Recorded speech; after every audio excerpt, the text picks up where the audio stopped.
மிக முக்கியமாக கொடுக்க வேண்டியது இன்றைய காலத்திலே கொடுக்க மறப்பது நேரம்.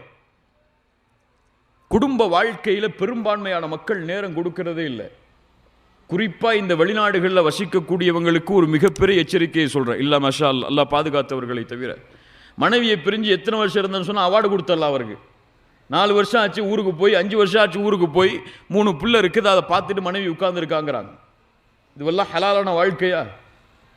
இதுவெல்லாம் அல்லாஹ் ரப்புல் ஆலமீன் விரும்பக்கூடிய வாழ்க்கையா? ஒரு இயற்கையான ஒரு பெண்ணுக்கு என்ன தேவை இருக்கிறது என்று உங்களுக்கு தெரியாது.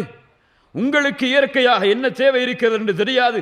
அதை அல்லாஹ் ரப்புல் ஆலமீன் ஹலாலாக வாழ்வதற்கு வழி கொடுத்தும் செல்வம் என்ற ஒரே காரணத்திற்காக இப்படி ஹலாலாக வாழாமல்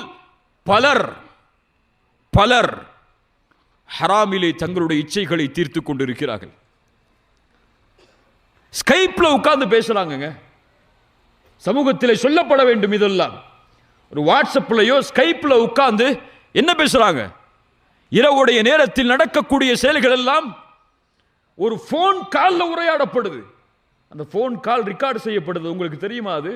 அது எங்க ஸ்டோர் செய்யப்படுது தெரியுமா? ஸ்கைப்ல நீங்க பார்க்கறதெல்லாம், நீங்க கேட்கறதெல்லாம், உங்கள் மனைவியை நீங்க கேட்கக்கூடிய அந்த முறைகள் எல்லாம் எங்க ரெக்கார்டு செய்யப்படுது தெரியுமா?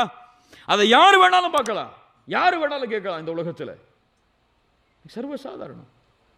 ஒரு ஆண் தவறான பழக்கத்திலே சர்வசாதாரணமாக, குறிப்பா சொல்லணும், மாஸ்டர்பேஷன் பழக்கத்துக்கு பலர் அடிமைங்க. இன்னைக்கு வெளிநாடுகளில் வசிக்கக்கூடிய பல வாலிபர்கள் திருமணம் முடிச்சு மனைவியோடு சேர்ந்து வாழ்ந்து ஹலாலான முறையில் இச்சையை கழிக்க முடியாம இப்படி அல்லாஹ்வால் ஹராமாக்கப்பட்ட செயல்கள் எல்லாம் அவர்களுக்கு சர்வசாதாரணமாக மாறிடுச்சு. அல்லாஹ் பாதுகாக்கணும், அல்லாஹ் பாதுகாக்கணும். நேரம் மிக முக்கியமானது குடும்ப வாழ்வில். நேரம் கொடுக்கலையேன்னு மனைவி சொன்னா இவர் வாட்ஸ்அப்பை கணக்கு பார்த்துட்டு இருப்பாரு.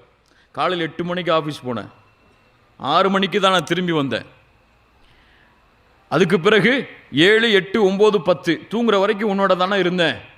10 மணி நேரம் உனக்கு, 12 மணி நேரம் ஆஃபீஸ்க்கு, மீது உள்ளதான தூக்கம். ஏன் நேரம் கொடுக்கலன்னு சொல்ற? ஒரு பெண் இந்த நேரத்தை விரும்பல. நீங்க ஒரு 10 மணி நேரம் அவங்களோட இருக்கணும், 12 மணி நேரம் அவங்களோட இருக்கணும், அவங்களோட உட்கார்ந்து இருக்குங்கிற நேரத்தை விரும்பல. எந்த நேரத்தை விரும்புறாங்க? வீட்டில் உட்கார்ந்து இருந்தாலும் வாட்ஸ்அப்ல உட்கார்ந்து இருக்கீங்களே, வீட்டில் இருந்தாலும் போன் பேசிக்கிட்டே இருக்கிறீங்களே, இந்த நேரம் அவங்களுக்கு வேணும். அந்த பெண்ணுக்கு தேவை அந்த பெண்ணின் மீது கவனம், அவ்வளவுதான். நான் உன்னை பார்த்துட்டு இருக்கேன், நான் உன்னை பார்க்கிறேன், நான் உன்னை கவனிக்கிறேன், நீ தான் எனக்கு முக்கியம், மற்றதெல்லாம் முக்கியம் இல்லைன்னு தெரியணும்.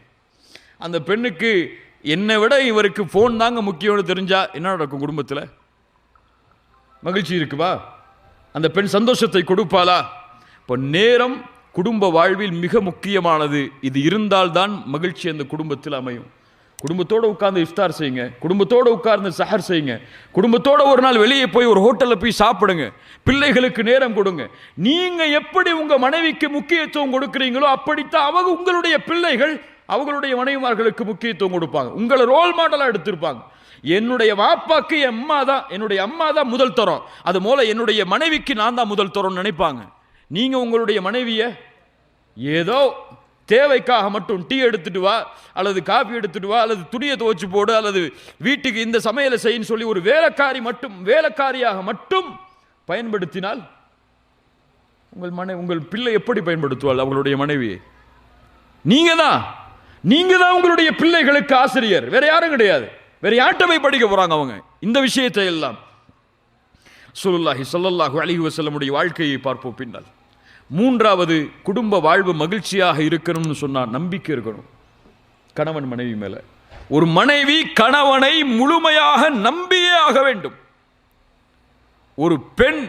ஒரு பெண்ணை கணவன் முழுமையாக நம்பியே ஆக வேண்டும் அவங்களுடைய மனைவியை. இந்த நம்பிக்கையில கொஞ்சம் குறைஞ்சாலும் முடிஞ்சு போச்சு. இன்னைக்கு உள்ள இந்த இணையதள கலாச்சாரத்தில் ஒரு கணவன் மனைவி இந்த இருவரும் எதை விரும்புறாங்க தெரியுமா? எங்கிட்ட எல்லாமே இவர் ஓப்பனா இருக்கணும்னு விரும்புறாங்க. எதையும் இவர் மறைச்சிடக்கூடாது. ஃபேஸ்புக்கில் யார் ஃப்ரெண்ட் ரிக்வெஸ்ட் கொடுக்கிறாங்கிற முதற்கொண்டு எனக்கு தெரியணும். எல்லாம் எனக்கு ஓப்பனா இருக்கணும். அதை தெரிவதற்காக எதை செய்ய வேண்டும் என்று நினைத்தாலும் அவங்க செய்கிறார்கள். கணவனுக்கு தெரியாம போனை செக் பண்றது, மனைவிக்கு தெரியாம போனை செக் பண்றது, என்ன பழக்கம் இதெல்லாம்? உங்கள் மனைவியை வைத்துக் கொண்டு போனை கேட்டு பாருங்கள், சரியான விஷயம். ஆனால் மனைவி இல்லாத பொழுது போனை எடுத்து பார்த்தால் என்ன உள்ளத்தில் இருக்கு? உங்களுக்கு சந்தேகம் இருக்கு. உங்கள் கணவன் இல்லாத பொழுது அவர்களுடைய போனை நீங்கள் ஒரு தவறான எண்ணத்தில் யாரோட பேசியிருக்காரு, யாரோட ஃபேஸ்புக்கில் சாட் பண்ணியிருக்காரு, யாரோட வாட்ஸ்அப்பில் சாட் பண்ணியிருக்காரு அப்படின்னு பார்க்கறதுக்காக போனை திறந்தீங்கன்னா அந்த வாழ்க்கையா? இதுவெல்லாம் கணவன் மனைவியுடைய ஹலாலான வாழ்க்கையா? கணவன் இருக்கும் பொழுது போனை கேளுங்க, தவறு இல்லை. இப்படித்தான் ஒரு ஷேக்கிட்ட வந்து ஒரு மனிதர் கேள்வி கேட்கிறார். ஷேக், என்னுடைய மனைவி பகல்ல பார்த்தா அவளுடைய முகம் கொஞ்சம் தான் பிரைட்டா இருக்கு, ஆனா இரவுல போர்வைய என் மனைவி போட்டுட்டா அவளுடைய முகத்திலிருந்து அப்படி வெளிச்சம் எல்லாம் வெளியேறுது அப்படின்னாரு. அந்த ஷேக் சொன்னாரு, உங்க மனைவி உங்களுடைய போனை செக் பண்றாங்க, அந்த போனுடைய லைட் அதை மூல பாருங்க, அந்த போர்வையை திறந்துனாங்க. அப்படிதான் எனக்கு கலாச்சாரம் மாறிடுச்சு. அல்லாஹ் ரப்புல் ஆலமீன் நம்மை சீர்படுத்துவானாக.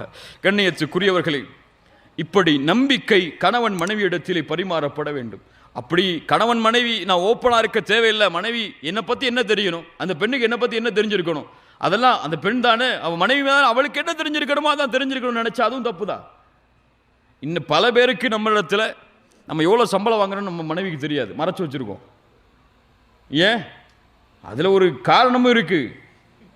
2 பவுன் 4 பவுன் அடுத்த மாசம் மாறிடும்னு. ஆனால் வெளிப்படுத்த வேண்டிய விஷயங்கள் எல்லாம் வெளிப்படுத்த முக்கியத்துவமே இல்லை. ஒரு மனைவிங்கிறவர் தன்னுடைய வாழ்க்கையில நெருக்கமானவள், தன் கஷ்டத்தையும் இன்பத்தையும் பகிர்வதற்கு நெருக்கமானவள் என்ற உறவே இல்லை. ரசூலுல்லாஹி ஸல்லல்லாஹு அலைஹி வஸல்லம் ஜிப்ரீல் அலைஹிஸ்ஸலாமை நேரடியாக பார்க்கிறார்கள். ஹிராவுடைய குகையில் பார்த்தவுடன் பதட்டம் ஏற்பட்டு வஹி இறங்கியதற்கு பிறகு யாரிடத்திலே ஓடுகிறார்கள்? கதீஜா ரலியல்லாஹு அன்ஹாவிடத்தில். சொன்ன என்ன நடந்தது என்பதை அந்த போர்வையை போற்றி நிதானமானதற்கு பிறகு வெளிப்படுத்துகிறார்கள். இதுதான் நடந்துச்சுன்னு சொல்லி யாரை முதன்மையாக்குனாங்க? அல்லாஹ்வுடைய ரசூல் ஸல்லல்லாஹு அலைஹி வஸல்லம் தங்களுடைய மனைவியை, தங்களுடைய கஷ்டத்துக்கு தீர்வு வீட்டில் இருக்குன்னு நினைச்சாங்க. ஆனால் இன்னைக்கு நமக்கு அப்படி இல்லை முதன்மை. நம்ம கஷ்டத்துக்கு தீர்வுனா நம்ம ஃப்ரெண்டுக்கு கால் பண்ணுவோம், வேறு யாராவது நமக்கு தெரிஞ்சவங்கள தான் கால் பண்ணுவோம். மனைவியா அதெல்லாம் ஒன்றும் இல்லைம்மா நல்லதா இருக்கேன்னு விட்டுருவோம்.